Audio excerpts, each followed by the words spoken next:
Views expressed on this program are those of the host, guest, and callers, and are not necessarily those of this station, its management, or other advertisers.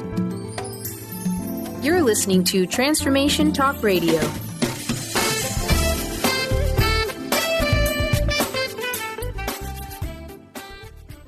Are you ready?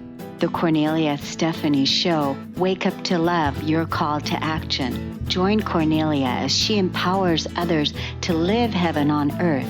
Kornelia teaches listeners how to be the authority over yourself, embracing your inner guru.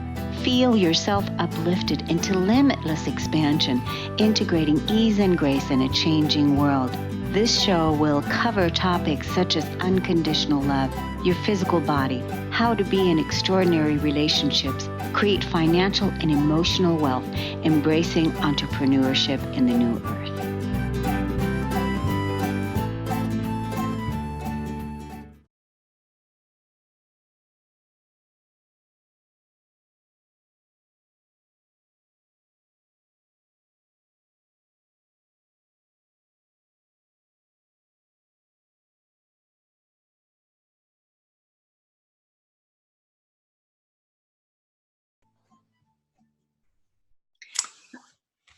Okay. Hi, everybody. Welcome to the Kornelia Stephanie Show. I'm with my co-host, Dennis Gaither. Hi, Dennis. Hello, Kornelia. Well, hello, everybody. Hi, everybody. It's so nice to see everybody here, everybody. We've got an extraordinary show for you because we're talking about one of my all-time favorite topics, and that is our family. But it's not what you think. It's not what you think. It's not what you think, but we're talking about family today. That's the topic that Dennis is bringing to us today because we're going to talk about our family. So do tell us what this topic is about today and what is it that you're referring to? Cool. Happy to. So actually, this topic is about the family that is within each of us. It's our inner family. And it's not unrelated to our outer family. Our inner family acquires a lot of its aspects and roles in relationship, but it's really about our inner family, and that in turn influences how we are with the family of humanity, really. I want to share a poem with you. Yeah. To start things off, this is a poem that I just love by a poet named Galway Kinnell, and it's called The Bud, and it's the bud stands for all things, even for those things that don't flower. For everything flowers from within, of self-blessing. Though sometimes it is necessary to reteach a thing its loveliness. To reteach a thing its loveliness, to put a hand on the brow of the flower and retell it in words and in touch. It is lovely, until it flowers again from within of self-blessing. And really the self-blessing, the presence of self is really the key to really knowing and understanding our inner family. And that's what I'm really excited to share with you today. And thank you for this opportunity, Kornelia. Oh my gosh, it's perfect. It's perfect that you're bringing this topic. It's perfect that we're focusing on the inner life, on the inner family. And I'm grateful that you're bringing this topic up so that we can help people embrace their inner life, embrace their inner family, right? Absolutely. And I want to start by, I think it's really important to acknowledge one's teachers. And a lot of my understanding about that inner family, it comes both from really studying a lot of spiritual traditions over a long period of time. But in terms of understanding the psychology of it, I owe a lot to Dr. Richard Schwartz, who developed a model called the Internal Family Systems Model. And a lot of what I'm going to share with you actually comes from his work. And you can find out more and many resources on the Center for Self-Leadership website. If you Google Center for Self-Leadership, you will find a treasure trove of trainings and possibilities and resources. So with a great deal of respect and gratitude, we'll continue. But I feel like Dr. Schwartz, Richard Schwartz, is kind of standing behind me here or with me in some way. So he's not with us anymore? Oh, absolutely, he is. Okay. He's very much alive and teaching. Okay, great. So it's not like he's on the other side. It's just the experiences and learnings. I have a Yeah, lot of respect for him. In that way, he's with me. I love that. Love that, Dennis. Okay. Talk to us about how the inner family works. Okay, cool. So let's start with a little bit about clarifying a few things that might be confusing, because uh, first of all, in our deepest truth, capital T truth, our real truth is that we are actually a profoundly interconnected wholeness. We're not a lot of parts in our deepest truth here. There's an abiding, what I call self with a capital S presence within each of us. And so that's self. That's what we might call in different traditions as soul or presence or spirit. Different traditions will call it different things, but we're not so much interested today in trying to define it so much as how do we experience it. So, but we are all born here into our human experience. And as we arrive here, we've got lots of parts. We've got lots of different aspects. We don't seem to be a unified wholeness. And that's actually kind of a normal part of our experience. I might give you just a quick example. I might get up on Monday morning. There's a part of me that says, oh, gee, bed's awfully comfortable. I think I'll like to stay in bed. Another part says, nah, you better get up. You won't be able to pay the rent if you don't work. Another part might be real critical and says, oh, you're lazy. I mean, we kind of use those parts language intuitively when we can kind of feel pulled in different directions. So it's not totally foreign idea to even think of ourselves as parts. And each of those parts are like little seeds. There's a potential that they all have to become a resource for us. They can be in different roles, different ages. So maybe when I go to write my checks, I have a part that comes out and says, okay, we can do addition, we can do subtraction, we can get the money, we can get the bills paid. But then that one can step back and say, okay, now it's time to have fun. And another one can come out and say, let's go for a hike, or let's go call up somebody and have a good time or something. So when the system is working in harmony, a part can kind of step in when it's needed, and when it's not, it steps back and something else can come in. I love when the system is working in harmony. Yeah. Okay. Well, it isn't always, but we'll come to that in a little bit here.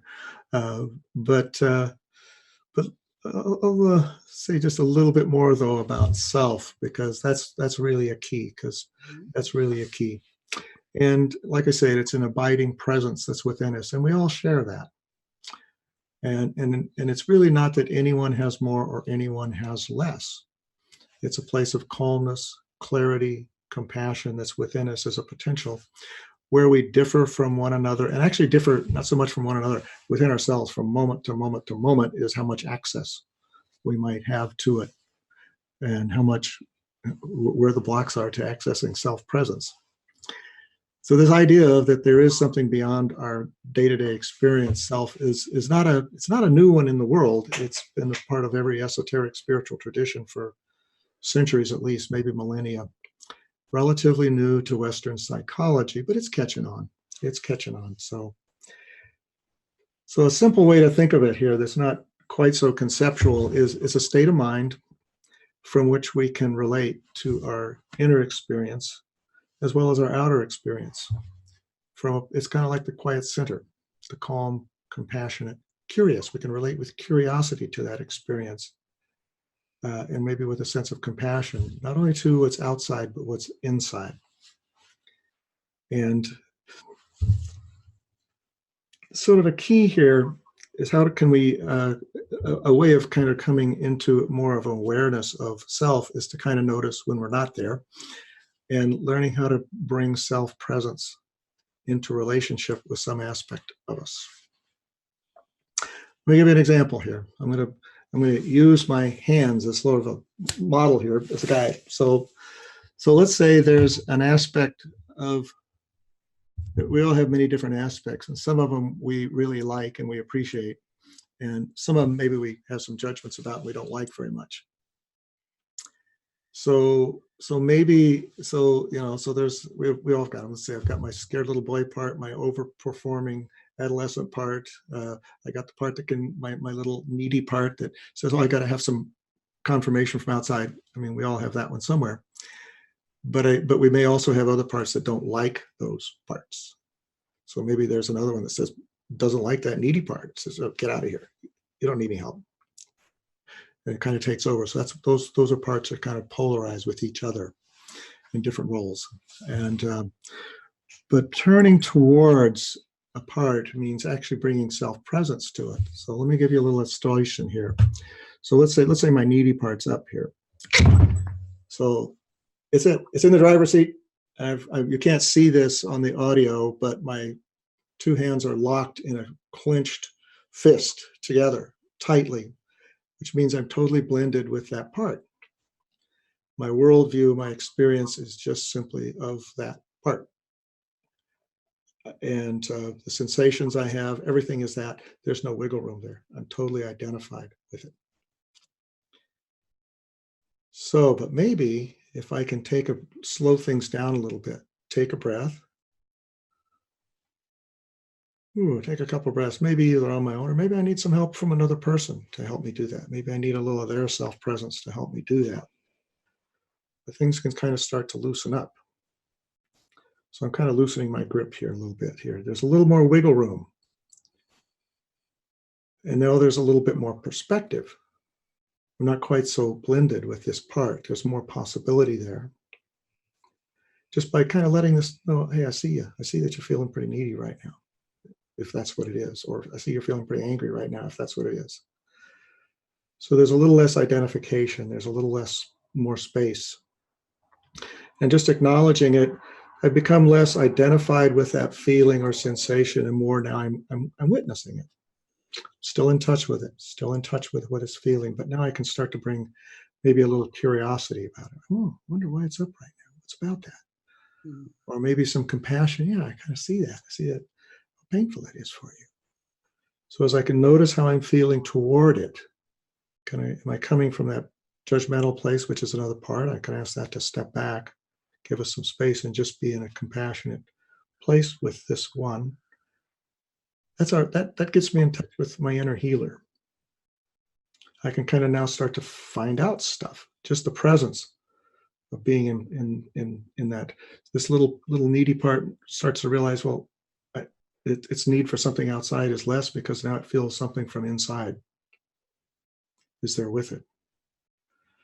And so, we can kind of have a little dialogue. We can find out what the history is, what the beliefs about it is. We can find out many different things, but it brings a healing presence to it as we turn toward those aspects of self, those parts that we may have judged against. Yeah. As we kind of turn towards them but not in an angry, attacking kind of way. It's not like, there you are again. But it's more, oh, I see you. Yeah, I get it. I get that you're feeling pretty upset right now. I get that you're having a hard time. In a safe way. Pardon? In more of a safe Absolutely, more of a safe way.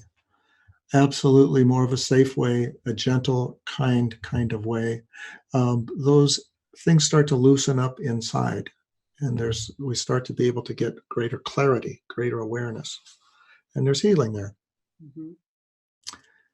And in doing, you can do some of this work on one's own by just developing this as a practice, or therapists who work with internal family systems actually practice helping people to learn how to do this by bringing the therapist's own self-presence into the relationship.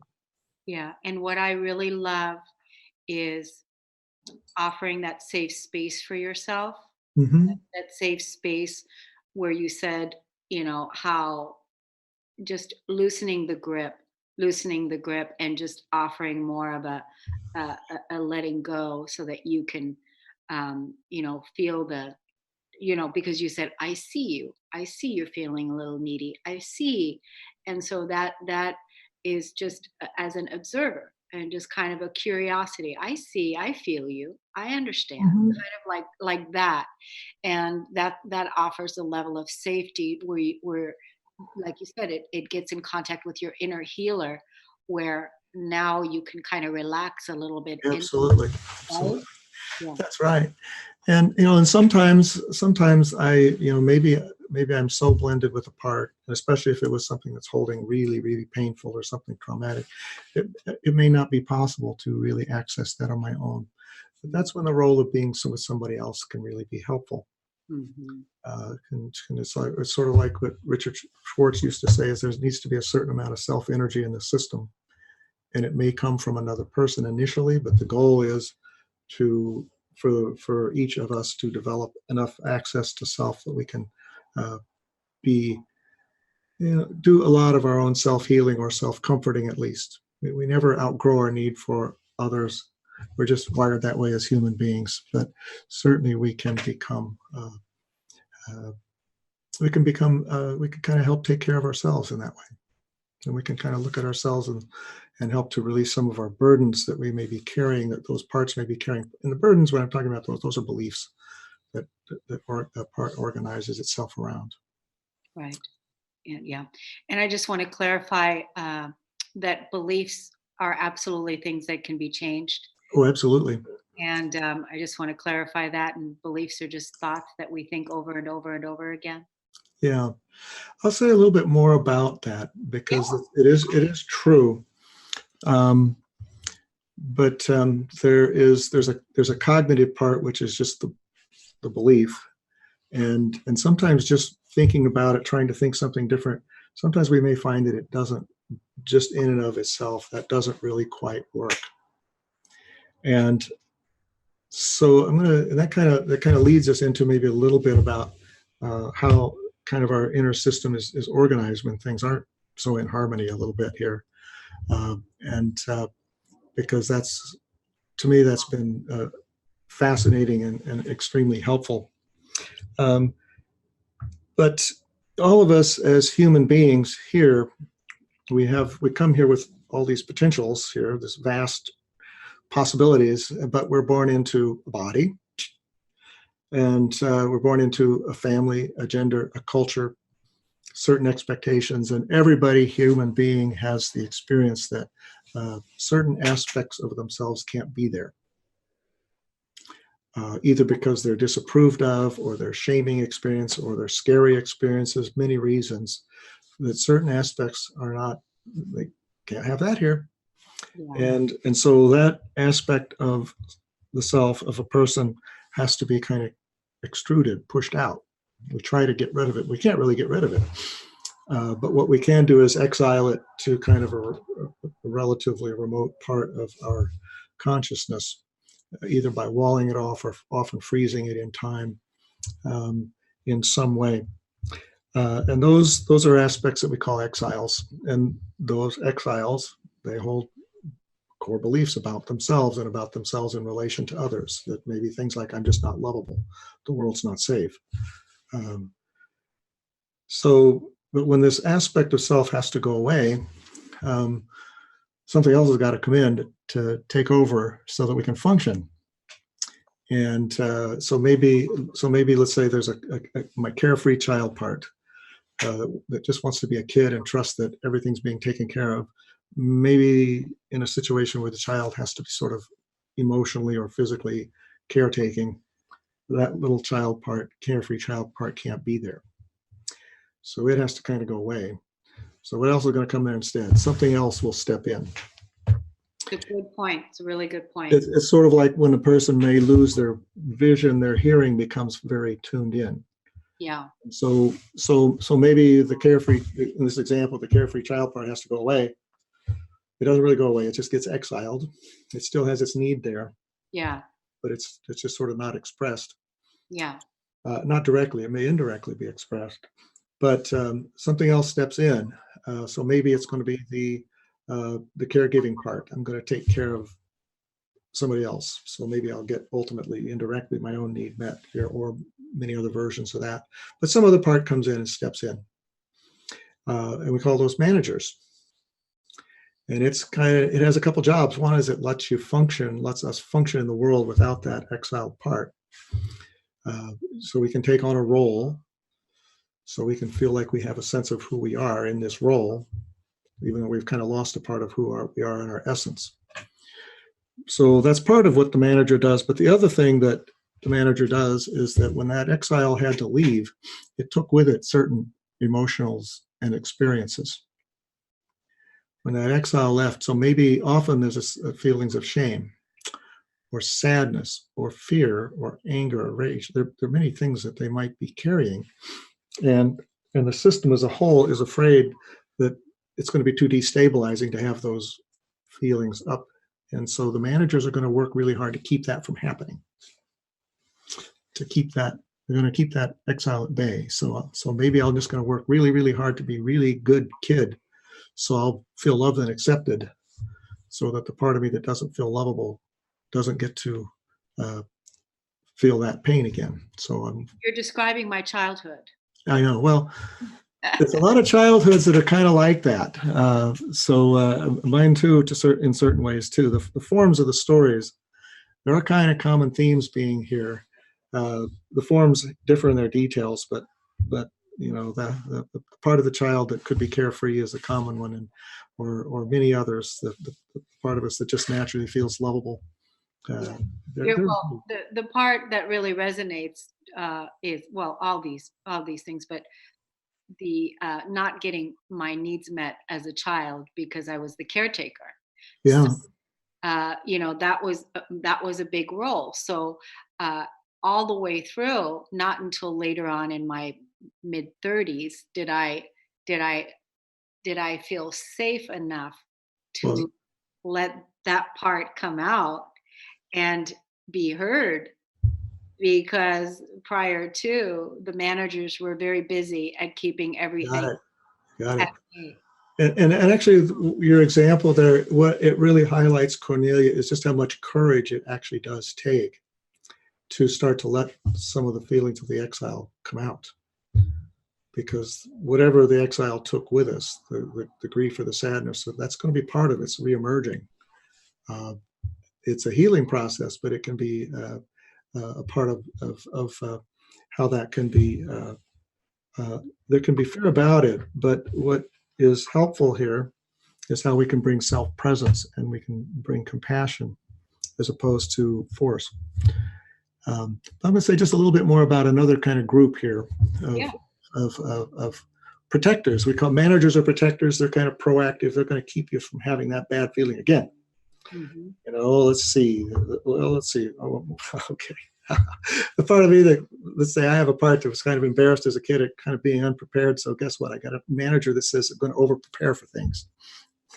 Oh, wow. Like, transformation talk radio interviews. Yes, and getting all the show notes together, and there's like 5 pages or something. Well, there you got it. So that's a manager. Yeah. That's a manager. And they do their job. But every once in a while, the managers can't quite cover it. Sometimes the feelings or the whatever it is kind of breaks through in spite of them. And so then we kind of have an inner SWAT team that is going to jump in, and it has no concern about long-term consequences. It just has the immediate, wants to protect the system from the feelings of this exile. And we call those firefighters. They're kind of like the emergency squad that comes in. There are many of them. Pretty much all addictions are firefighter parts that are just whether it's to substances or to things, to shopping or whatever. Those are firefighters. Sometimes firefighters, and sometimes their long-term effects can be destructive, and we may have a lot of judgments about them in ourselves and others, but they're actually trying to help. All the parts are trying to help according to their understanding. So some of my firefighters, sometimes firefighters can be quieter. I've got a space out part. It's like, whew, where did Dennis go? He's gone. That's a firefighter. Or we'll go to sleep at the wrong time. That can be a firefighter, not necessarily, but it might just be tired, but can be a firefighter part as well. How do you identify the firefighters? How do you identify the firefighters? Basically, you turn toward it. You just kind of get curious about it. And you can usually, when we have a firefighter part, there's somebody else in there, a harsh manager that doesn't like it. And so you feel the tension of the polarity. You feel that you're not in self. Self has a very different kind of spacious sort of feeling. And so you know that somebody's in there. And exactly what name you put on it is kind of useful to have those tags, but it's more about turning towards them with a sense of curiosity. I wonder why you took me out just there. Oh, that's good. That's good. I like that. That's a really cool way. So but it's like using that model, instead of being blended with, we can kind of step back from a little bit. Okay, I see that you're a part of me that just took me out right there, or that just had me go drink right there. Uh, I can kind of turn toward it with some curiosity. And in either for many things, we can kind of look at them on our own. For other things, we may need some assistance with that to look at, because a lot of times the exiles that are being protected by firefighters carry pretty intense feelings that may be difficult to manage on our own. But for a lot of day-to-day things, we can kind of turn towards them with a sense of curiosity. Like, I wonder why.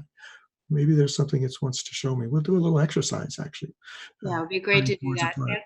I just really think, like if we, all of us, developed more of a habit in looking at things more from a sense of curiosity rather than judgment or, like the shoe's going to drop or something, or just on defense. I guess that's what it is. I'm trying to find the word, like like rather than looking at things with on a defensive way, but rather looking at it more from an open, curious, I wonder, whether it's a good thing or something that's challenging to look at. But if we looked at it more in that way, that would be a really great practice that would serve us well. It actually is a wonderful practice, and it is a practice. It's not something anybody jumps into and finds easy to do. Yeah. And there is actually there's a practice that I actually use sometimes when I find that I am kind of not in self, that I find useful. This comes from a different teacher whom I also respect. Her name is Regina Dawn Akers. And it's one that she shared years ago, but I still use it. And it's called Rest, Accept, and Trust, RAT. And the first thing is when I find myself blended with a part, i.e. there's a sense of tension, constriction, there's a different feeling. The first thing is just to resting the mind. Take a breath, slow things down. Maybe some statement to the effect of, I know you'll get something, a positive statement even can help, or just connecting with a friend saying, hey, I'm kind of revved up here, help me settle down.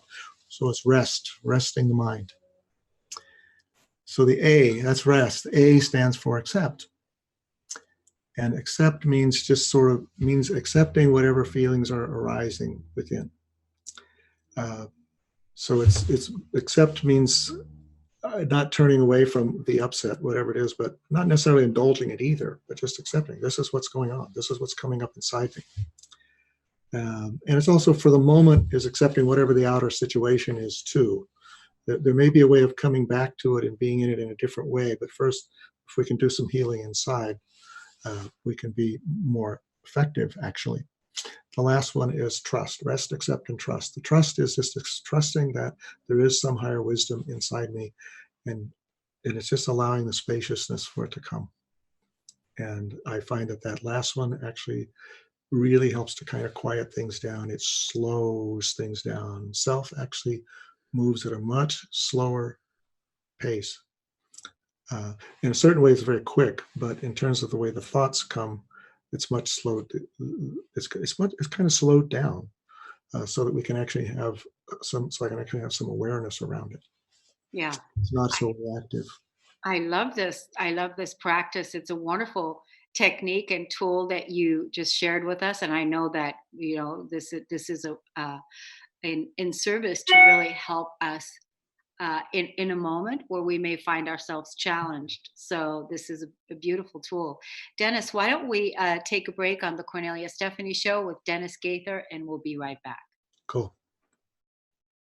Are you an entrepreneur who's struggling to be seen? Do you know deep in your gut that if you could just be seen and get your message out, that you'd easily reach your tribe? How wonderful would it be if a fairy godmother came along, waved her magic wand, and suddenly you were more than visible. You were dazzling. Would you sign up for that? Hi, I'm Deborah Lupien, spiritual teacher and international best-selling author of Akasha Unleashed, The Missing Manual to You. I'm here with the wonderful news that such a person actually exists.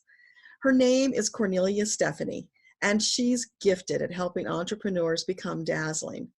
I've watched her work her magic over and over to turn invisible entrepreneurs into dazzling stars who easily attract their ideal clients and have fun doing it. Not long ago, I was the recipient of her gift. As a guest on her show, Living Heaven on Earth, not only did we have fun, but Kornelia helped me get my message out to a wider audience, which resulted in a very nice spike of traffic to my website and more subscribers to my list.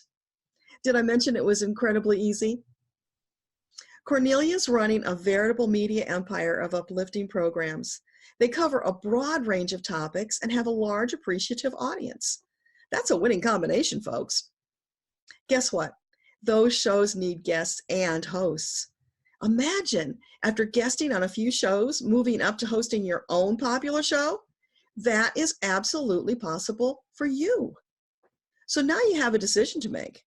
Are you going to keep struggling on your own, or are you going to sign up for some Kornelia Stephanie dazzling visibility magic? Email radio@korneliastephanie.com today.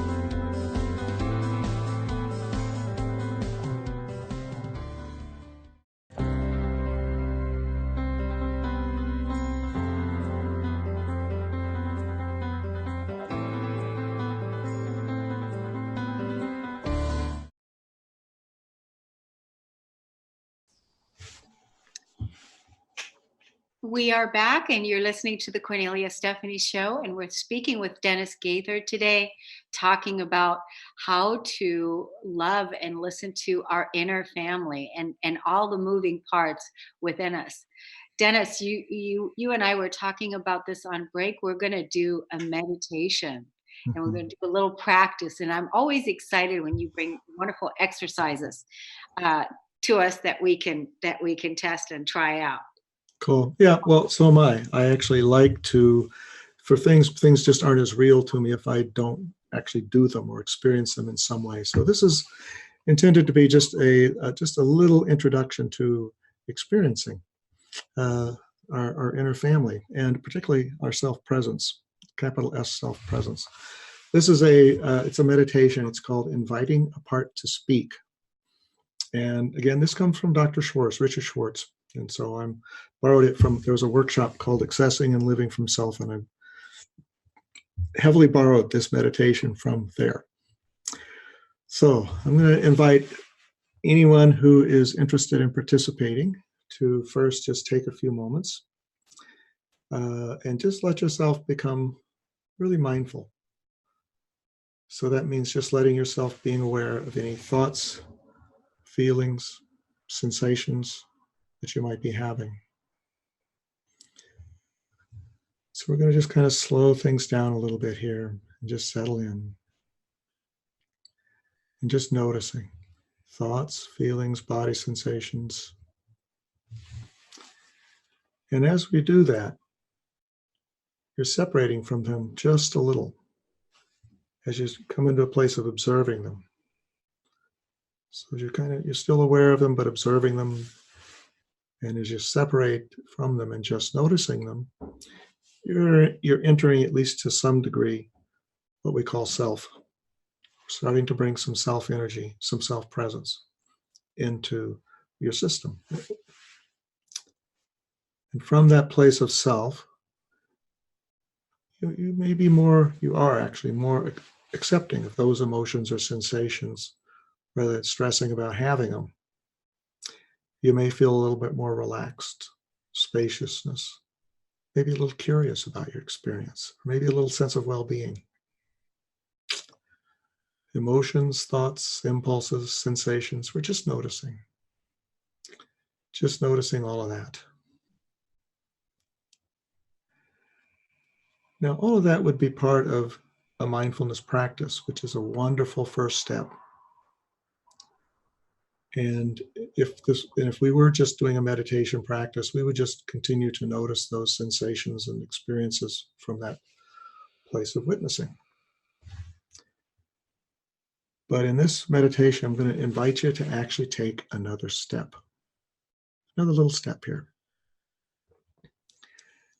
And that would be to pick out one of those emotions or sensations or impulses or beliefs or images, whatever's coming up, whatever's there, maybe just let one of them kind of show itself that it wants you to pay attention to it for a little while. So we just pick one of them out to focus our attention on, your attention on for a little bit. See if one of them might be calling out to you, letting it know it wants you to pay attention to it. And I'm going to pause and just give you a few moments here just to kind of make that selection. Take your time.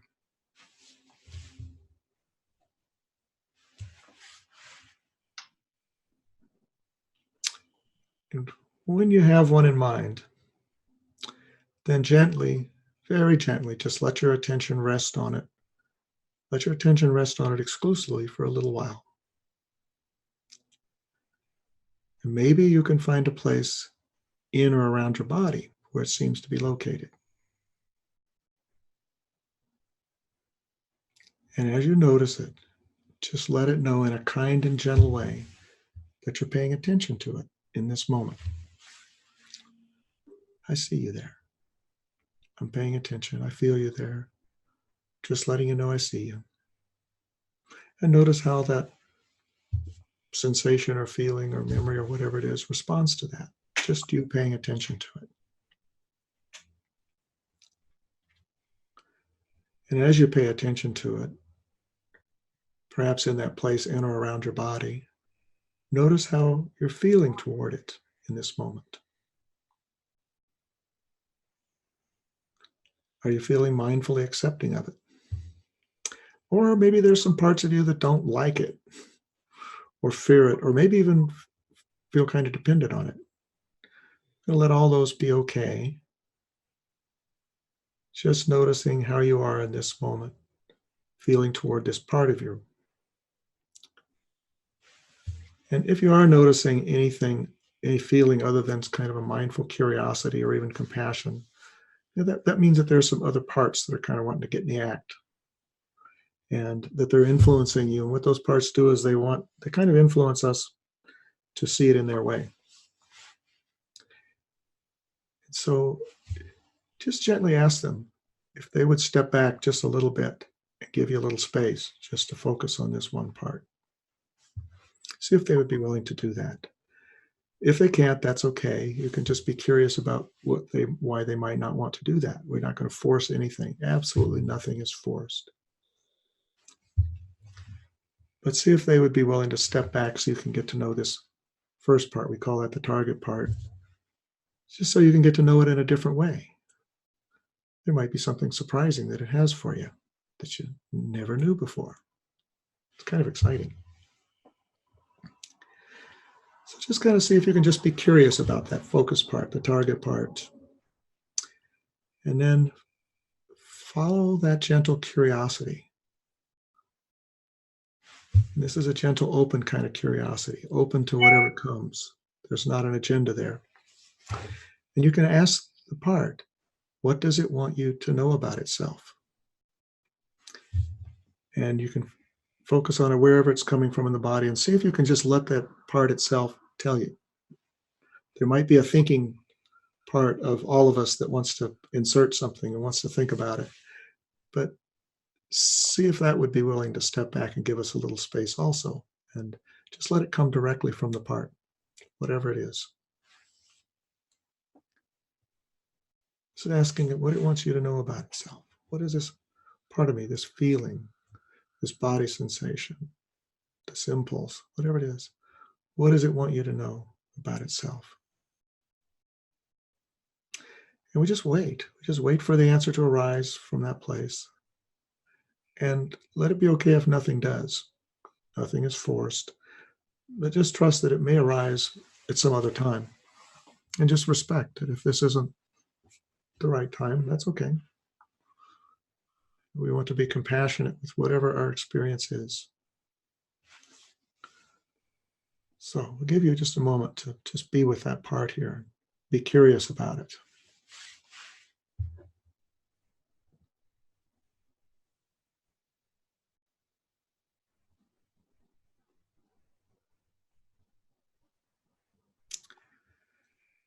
And as you get to know it, there's another useful question you could ask. And what is it afraid would happen if it didn't give you this thought or emotion or sensation or whatever it's doing? What is it afraid that might happen if it wasn't there, it wasn't doing that?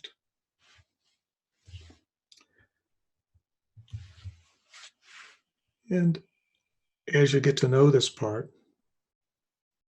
you may find that you have enough information to extend some appreciation toward it.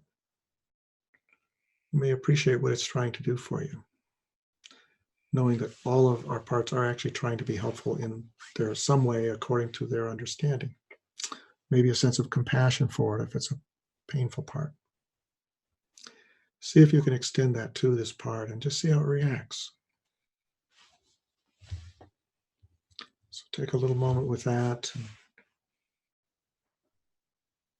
And then the final question for this meditation is to ask the part, what does it want from you in the future? What does it need from you going forward? And often it just needs for you to pay attention to it, just to connect with it. But there may be something else as well. So take a moment just to do that.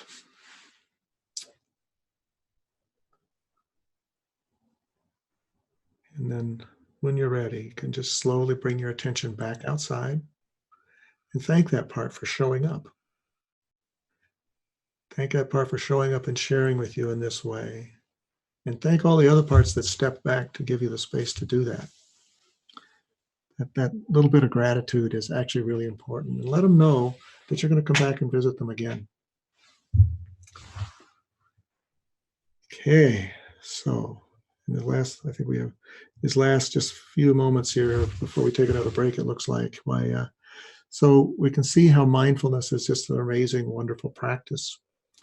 And in this particular work, it's an important first step. It's a vital first step. By adding that second step of coming to your part with qualities of curiosity, compassion, and courage, it's actually you're bringing your inner healer into relationship with the part. And so a deeper level of healing is possible.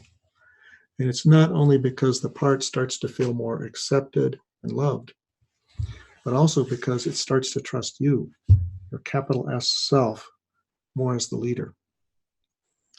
Your whole system starts to trust you, your true self, your essence self, as its leader. And that helps the whole system to work together in a harmonious way. Beautiful. And for those of you that are going to be watching this show on YouTube and on the replay, we would love for you to share with us how this experience was for you. So when Dennis was asking us to be curious and, what were you experiencing, share with us in the dialogue, what that was like for you. How did you enjoy that? Did you get, some insight? Did you experience a shift? Did it really support you in that way? Because I know just for me, I just feel that love, that spaciousness, that, it's all that, like you said, that inner healer that's there and is all the parts working together harmoniously. Absolutely. It's beautiful. Yeah, I've done this one quite a number of times, usually by listening to Dr. Schwartz's recording of it, but and I always am surprised. There's always something different that comes up It's sort of like what is needed right now. It's like, wow. And that's always helpful.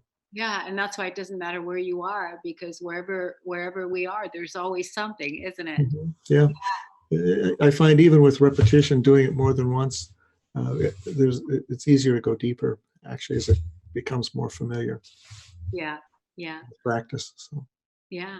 So let's take our last break. We'll be right back. cool.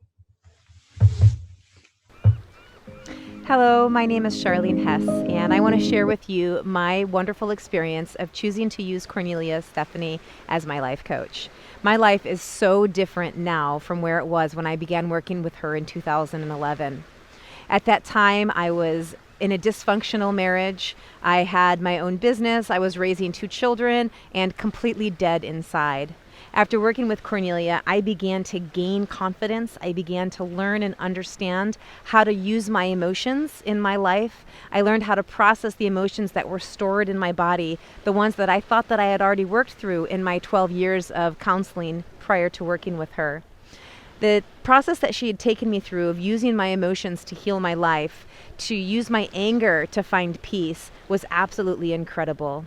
I have been working with her one-on-one for many years now, and even though I am in a place now where I am thriving in my life, I still refer to Kornelia as my coach, and I still work with her on an ongoing basis where we're always checking in and keeping me accountable in my growth.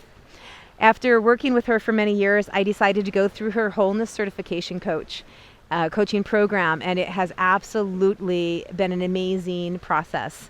I now am a certified empowerment coach, and I got certified through her program, and I am taking clients and helping them to find the empowerment in their lives. One of the things that I love about Kornelia is that she taught me that I am the authority in my own life. And that was a really difficult experience to go through because it was really fighting against all of the dogma and programming that was so ingrained in my brain that all of the authority is outside of me. But as I began to understand and believe and adopt and know the truth that I am the authority in my life, is when everything in my life started to shift and change. I became responsible for my decisions. I became responsible for creating a life that I love. And now I'm here in this amazing, beautiful place, living a life of so much happiness and joy. And no matter what life throws at me, I have the tools to be able to approach everything from a place of empowerment. And now I have the ability to help other people do the same. So working with Kornelia has absolutely been the best decision that I've ever made in my life. It has taken me from a life of absolute misery and given me the tools to be able to have a life of absolute, complete joy. So I cannot recommend working with her enough. I hope that you decide to choose to have her as your coach.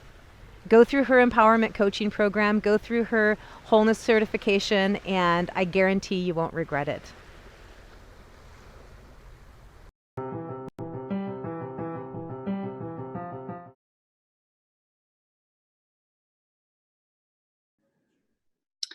You know, Dennis, before we went to break, and you were sharing this practice, this self-awareness, this self-presence, this exercise with us. I was witnessing you and watching you and just seeing how much joy you really get out of explaining this and teaching, talking about it. I just see how much you love it.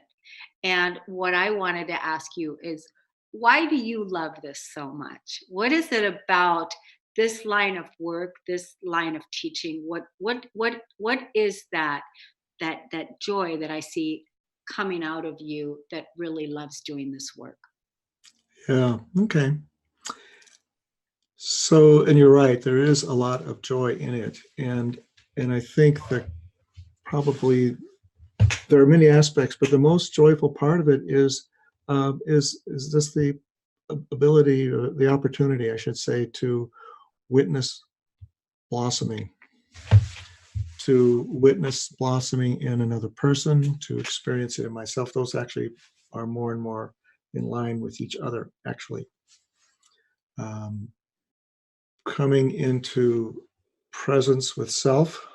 I know that when we read about it. Dr. Schwartz's work actually talks about it more he talks about it in psychological terms mostly.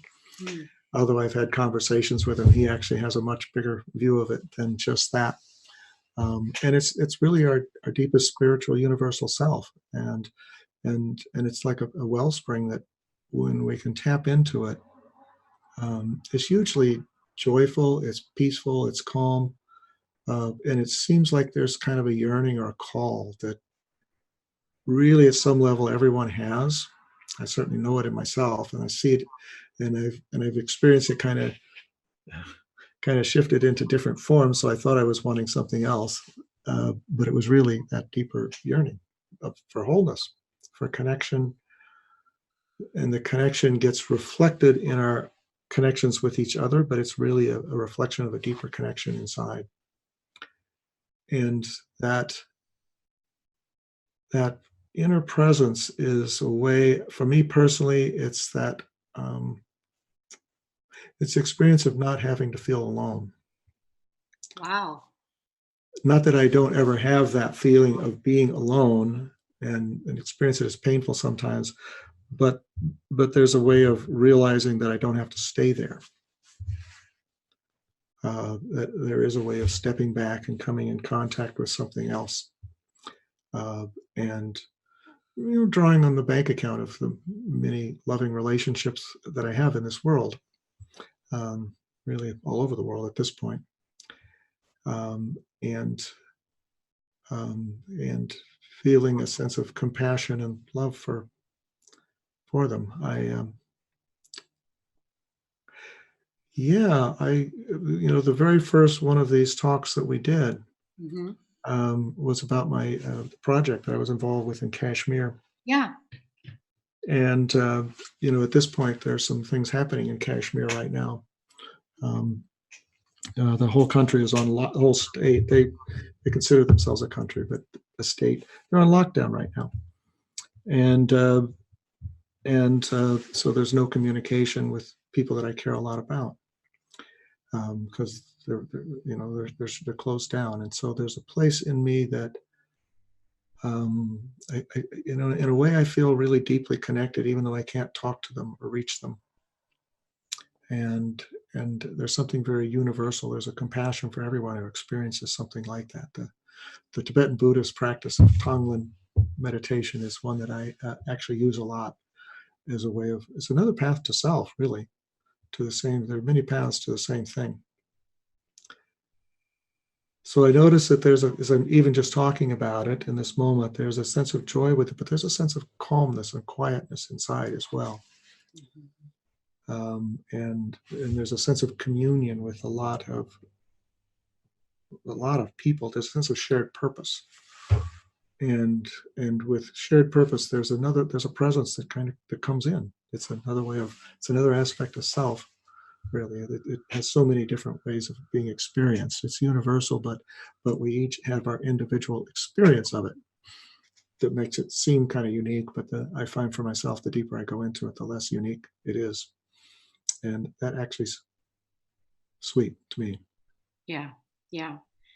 I saw on Facebook when you were talking about the challenge that Kashmir is experiencing right now. And for those of you that don't know Dennis on Facebook, it's Dennis Gaither Facebook. And also you can check me out on Facebook too, Kornelia Stephanie on Facebook as well.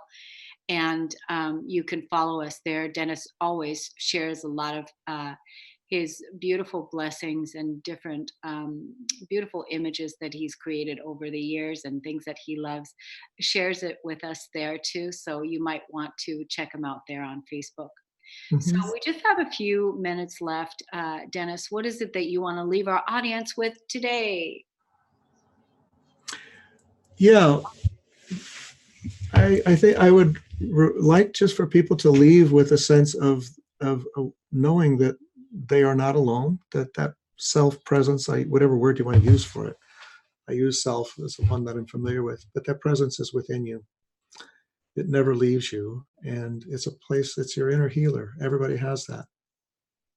And I'm hoping that this may have brought people's awareness listeners' awareness of that, and maybe their motivation or sense of, I want to do more of this. I want to be more in touch with who I really am, because that's who we really are. We grow up with the idea that the self-concept is who we are, but it's not. There's something much deeper.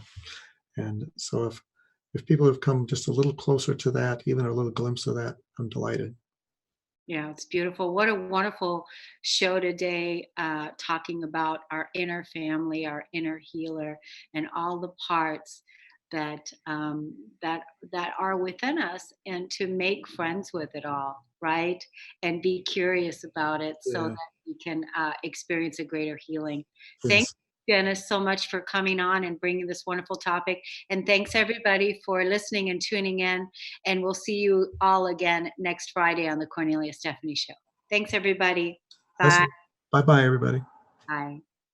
You've been Hi, listening to my the name is Kornelia. Janet Hickox, and I want to tell you a little story about a story, and how my friend Kornelia Stephanie helped me through to the other end of that story. I have gone from the dark of a story I was telling myself that wasn't true to the light of optimism to see my way out of where I was and to where I want to go. And it all started with her scheduling a session for me to help me reclaim my money or my financial empowerment. Up until that point, I had been telling the story that my business was dying, that my business was not successful anymore. And the more I tried to figure out what was going on, the worse I felt about it. And when I had to get ready to do the session with Kornelia, she asked me to go look at the numbers and where I was through the year to date, and then also to come prepared with a number that I wanted to raise my income to. Well, I was quite comfortable with that part, right? I knew where I wanted to be. What I wasn't comfortable with doing is going and looking up those numbers. But I made myself do it, even though I tried to backpedal my way out of the session. She didn't know that, but I was going to try to get myself out of the session. And I looked up those numbers, and it was incredible that I discovered through that process that my business wasn't dying. In fact, I was doing 12% better than I had the year before. So I was shocked. I was shocked literally at the power of the story that I had been telling for months. But more than that, I was shocked that I had allowed myself to get there. And later in that day when I had my session with Kornelia, she pointed out some very obvious things, like, how are you going to get where you want to go if you don't know where you want to go? How are you going to get there if you don't have the goals written out, if you don't have it set up so that you know where you are and where you're going to go? Totally makes sense, right? I had been in business, somebody else's business, as a sales manager for years, and I was a national sales manager. I had awards for sales management. I had business awards because of numbers. And yet when it came to doing my own business, I totally forgot all that I'd ever learned. So by the time Kornelia, working with me in just one session, got me to look deeper at the numbers and where did I want to go, and actually, claiming where I wanted to go, I was filled with a sense of optimism and hope like you can't believe. It was like everything shifted for me. And I am so looking forward to our continued sessions to see how far I can really push myself to get where I've only dreamed of being, where I've never taken the dream and actually brought it into concrete existence. So thank you, Kornelia, for the work that you're doing out there. I appreciate it, and I can't wait to see where I go from here. You've been listening to the Kornelia Stephanie Show, Wake Up to Love, your call to action. Tune in each week on Transformation Talk Radio. Kornelia's joy is to engage others in practical ways, showing us how to live in the new earth in harmony with our true nature. For more information on Kornelia and her extraordinary work, or to listen to past shows, go to her website at korneliastephanie.com.